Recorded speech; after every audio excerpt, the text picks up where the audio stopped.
Hi friends, welcome to my channel. இன்றைக்கி நம்ம சேனலில் ஒரு சூப்பரான ஹெல்த்தியான ரெசிபி தாங்க. அதுக்கு வந்து நான் இன்றைக்கி வந்து கருப்பு உளுந்து வச்சு செய்ய போகிறேன். ஒரு ஒரு உலக்கு இது வந்து ஒரு உலக்குனா 200 கிராம் அளவு.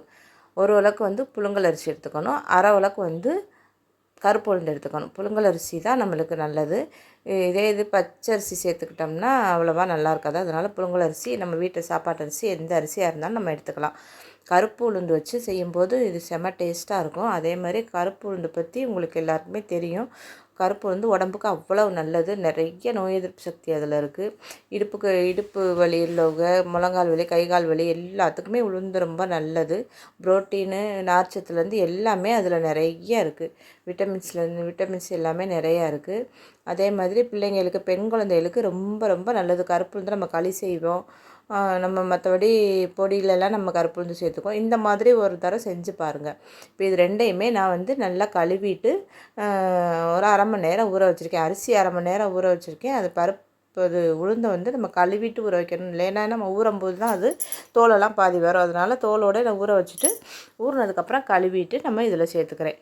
இப்போ இதில் தண்ணி வந்து 1க்கு 4 பங்கு அளவு தண்ணி வச்சுக்கணும். தண்ணி ஒன்றரை அளவுக்கு எடுத்துருக்காமல் அதுக்கு தகுந்த மாதிரி நம்ம 4 மடங்கு அளவு தண்ணி வச்சுக்கணும். நம்ம இப்போ பாத்திரத்துலேயும் செய்யலாம், குக்கர்லேயும் செய்யலாம். நான் தண்ணி வச்சுட்டு அதில் அரிசி, பருப்பு, கொஞ்சம் ஜீரகம், நல்ல முழு பூண்டு போட்டு உப்பு போட்டு மூடி விசில் வச்சு ஒரு 4 விசில் இல்லை 3 விசில் வச்சு எடுத்துக்கோங்க.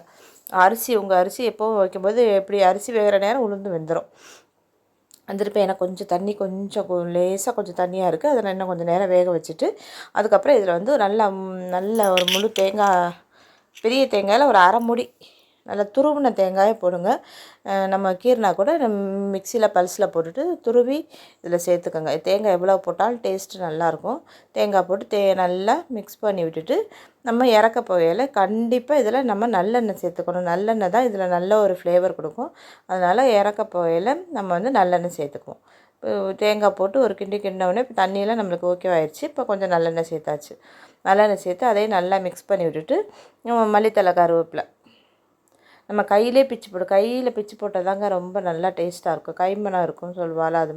அதனால் கையில் தான் நம்ம மல்லித்தழை, கருவேப்பிலையெல்லாம் பிச்சு போட்டு பாருங்கள். இறக்க போயெல்லாம் போட்டு பாருங்கள். அது சாப்பிடும்போது அதனோட டேஸ்ட்டு, இந்த நல்லெண்ணெயோட டேஸ்ட்டு, தேங்காயோட டேஸ்ட்டு, இப்படி சொல்லிக்கிட்டே போகலாம். செம்ம டேஸ்ட்டாக இருக்கும். இதுக்கு வந்து நம்ம துவையல் எதுவும் வச்சுக்கலாம், இல்லை வீட்டில் உள்ள ஏதாவது ஒரு காய் வச்சுக்கலாம், இல்லை அப்பளம் அந்த மாதிரி வச்சு கூட சாப்பிட்லாம். நம்ம வெறுமனே சும்மா சாப்பிடவே செம்மையாக இருக்கும். நீங்கள் ஒரு முறை இந்த மாதிரி ட்ரை பண்ணி பாருங்கள். இது நல்லா நம்ம ரொம்ப சாப்பிடணும் கிடையாது. உளுந்து வந்து உடம்புக்கு ரொம்ப நல்லது. நம்ம கொஞ்சம் சாப்பிட்டாலும் நல்லா ஹெல்த்தியாக இருக்கும்.